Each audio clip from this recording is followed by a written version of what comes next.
Hello friends, ఎలా ఉన్నారు అందరూ? నేను ముంబైలో ఆంధ్ర కిచెన్ బ్లాగ్స్ అండి.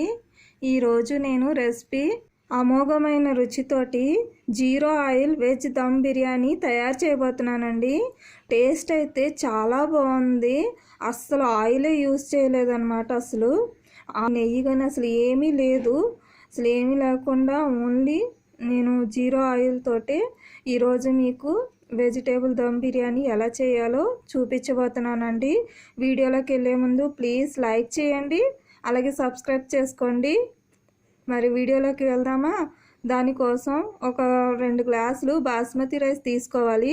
2 సార్లు బాగా కడుక్కొని నీళ్ళు వేసుకొని ఒక అరగంట సేపు పక్కన నానబెట్టుకోవాలండి. ఇది అరగంట సేపు నానేలోపు మనం అన్నీ తయారు చేసుకుందాం. ఈలోపు ఇక్కడ నేను పెనం చూపిస్తున్నాను కదండి, అందులో అసలు ఆయిల్ వేయలేదు. ఆయిల్ వేయకుండానే ఉల్లిపాయల్ని ఫ్రై చేస్తున్నాను. నేనైతే ఫ్రై ఆనియన్స్ తయారు చేసుకుంటున్నాను. సిమ్ టు మీడియం ఫ్లేమ్లో పెట్టుకొని వేయించుకోవాలి. వేయించుకుంటే వేగిపోతాయండి. కాకపోతే కొంచెం టైం ఎక్కువ పడుతుంది, కానీ ఆయిల్ లేకుండా మాత్రం వేగిపోతాయి అన్నమాట. చూడండి, ఇక్కడ నేను చూపిస్తున్నాను. మొత్తం అంతా వేగిపోయాయి అన్నమాట. ఇలాగా ఇదిగోండి, రెడీ అయిపోయాయి. ఫ్రై ఆనియన్స్ అయితే రెడీ అయిపోయాయి. నెక్స్ట్ మనం ఒక బౌల్ తీసుకొని అందులోని 1/2 కప్పు క్యారెట్ తీసుకోవాలి. ఇదిగోండి, ఇక్కడ పొడవుగా ముక్కలుగా చేసుకొని తీసుకోవాలి. మీకు ఎలా కావాలనుకుంటే అలా తీసుకోవచ్చు. తర్వాత 1/2 కప్పు బీన్స్ తీసుకోవాలి. 1 కప్పు కాలీఫ్లవర్ తీసుకోవాలి. 1/2 కప్పు బంగాళదుంప, 1/2 కప్పు మటర్ తీసుకోవాలి. కొద్దిగా కరివేపాకుని ఇలా ముక్కలుగా చేసుకొని వేసుకోవాలండి. కరివేపాకు ఎందులో వేసుకున్నా కూడా ఆరోగ్యానికి చాలా మంచిది. 1 స్పూను ఇంట్లో వాడుకునే కారం అండి. 1 స్పూన్ అయితే బయట కారము, పచ్చి కారము. అలాగే 1 స్పూను ధనియాల పౌడరు, 1/2 స్పూను జీలకర్ర పౌడరు, 1 స్పూను మిరియాల పౌడరు, అలాగే 1 spoon garam masala, 1 spoon biryani masala powder వేసుకోవాలండి. తర్వాత 1/2 స్పూను పసుపు వేసుకోవాలి. 3 స్పూన్లు సాల్ట్ వేసుకోవాలి. 3 స్పూన్లు సాల్ట్ వేసుకున్న తర్వాత 2 స్పూన్లు అల్లం వెల్లుల్లి పేస్టు దంచుకున్నది వేసుకున్నాను. తర్వాత ఫ్రై ఆనియన్స్ కొన్ని వేసుకోవాలి. పుదీనా కొద్దిగా వేసుకోవాలండి. 4 పచ్చిమిరపకాయలు మజ్జిగ కట్ చేసుకొని వేసుకోవాలి. కొత్తిమీర కొద్దిగా వేసుకోవాలి. తర్వాత హోల్ గరం మసాలా, పెద్ద యాల్చి 1 వేసుకోవాలి. గ్రీన్ యాల్చి 2 వేసుకోవాలి.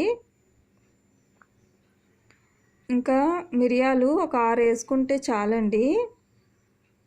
ఇప్పుడు ఇందులోని మళ్ళీ 4 చెక్కలు వేసుకోవాలి. దాల్చిన చెక్క, లవంగాలు ఒక 4 వేసుకోవాలి. బిర్యానీ ఆకు 1 కప్పు, పెద్ద కప్పుతోటి నేను పెరుగు తీసుకున్నాను. మరి ఎక్కువ వేసుకోకండి. నేను చూపించిన విధంగా 1 కప్పు పెరుగు వేసుకుంటే చాలు. ఈ పెరుగుతోటే మనం మొత్తం ఉడికించుకోవాలన్నమాట. అయితే లెమన్ జ్యూస్ వేసుకున్నాను. ఒకటి చిన్నదనమాట, చిన్న లెమన్ తీసుకున్నాను, మొత్తం వేసేసుకున్నాను.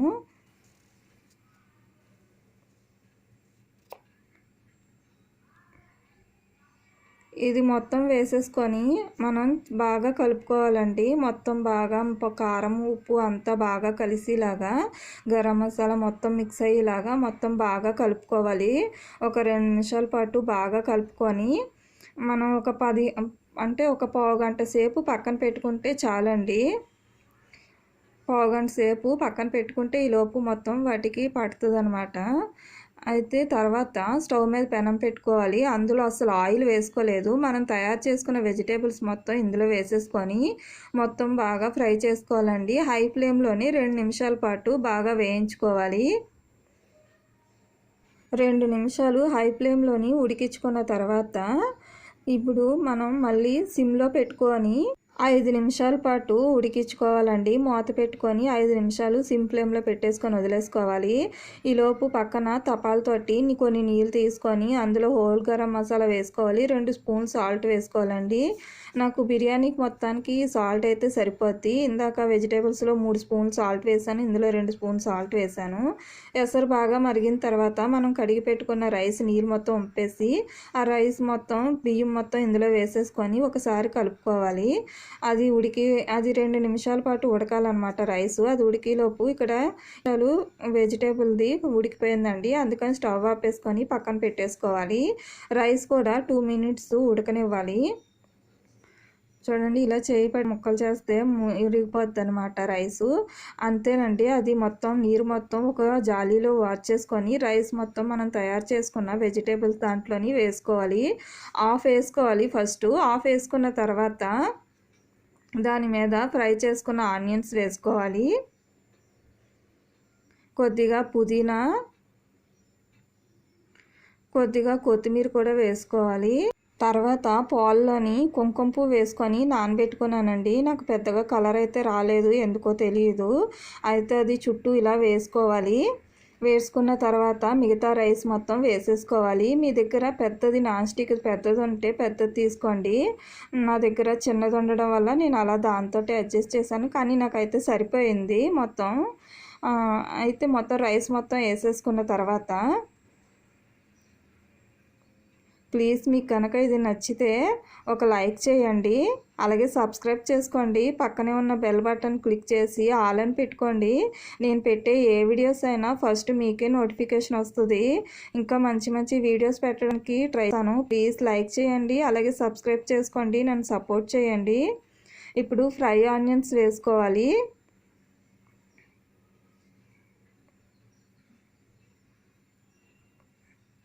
ఫ్రై ఆనియన్స్ మొత్తం వేసుకోవాలి. మిగిలిన ఆనియన్స్ మొత్తం వేసేసుకోండి, ఇంకా ఉంచకండి. తర్వాత పుదీనా వేసుకోవాలి. పుదీనా వేసుకున్న తర్వాత కొద్దిగా కొత్తిమీర కూడా చుట్టూ వేసుకోవాలండి. మిగిలినది కుంకుమ పువ్వు వాటర్ మొత్తం చుట్టూ వేసేసుకోవాలి.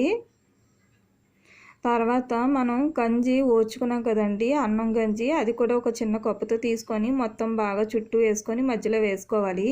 తర్వాత ఇలా సిల్వర్ది పేపర్ ఉంది కదండి, పేపర్ మొత్తం బాగా కవర్ చేసుకోవాలి. ఎక్కడ కూడా గాలి వెళ్ళకుండా మొత్తం బాగా ప్యాక్ చేసేసుకోవాలి. మీకు కనుక ఇది లేకపోతే చపాతీ పిండిని ముద్దలుగా చేసుకొని చుట్టూ పెట్టుకొని దాని మీద మూత పెట్టుకోవచ్చు. ఇలా పేపర్ కనుక ఉంటే పేపర్ మొత్తం బాగా టైట్గా కవర్ చేసేసుకోవాలి. మూత పెట్టుకొని మీదన ఒక బరువు పెట్టుకొని 12 నిమిషాల పాటు ఉడికించుకోవాలండి సిమ్ ఫ్లేమ్లోని. 12 నిమిషాల తర్వాత మళ్ళీ 10 నిమిషాల పాటు పక్కన బాగా చల్లారనివ్వాలి. చల్లారిన తర్వాత మీద కవర్ తీసేసి చూడండి ఎంత బాగుందో. కలర్ అయితే చాలా బాగుంది, ఇంకా టేస్ట్ కూడా ఇంకా బాగుందండి. అసలు నిజంగా మీరు నమ్ముతారో నమ్మరో తెలియదు, కానీ టేస్ట్ అయితే చాలా బాగుంది. మనం ఆయిల్ వేసుకొని చేసుకున్నా ఎలా ఉందో అలాగే ఉంటుంది సేమ్ టేస్ట్ అయితే, అస్సలు మారలేదు. కలర్ కూడా చాలా బాగుంది, కలర్ఫుల్గా, టేస్టీగా, స్పైసీగా కూడా బాగుంది. కారంగా అసలు కారం కూడా ఎంత ఉందో అంటే చాలా బాగుంది. కారం ఎక్కువ తినాలనుకున్న వాళ్ళు కూడా ఈ కారం అయితే సరిపోద్ది.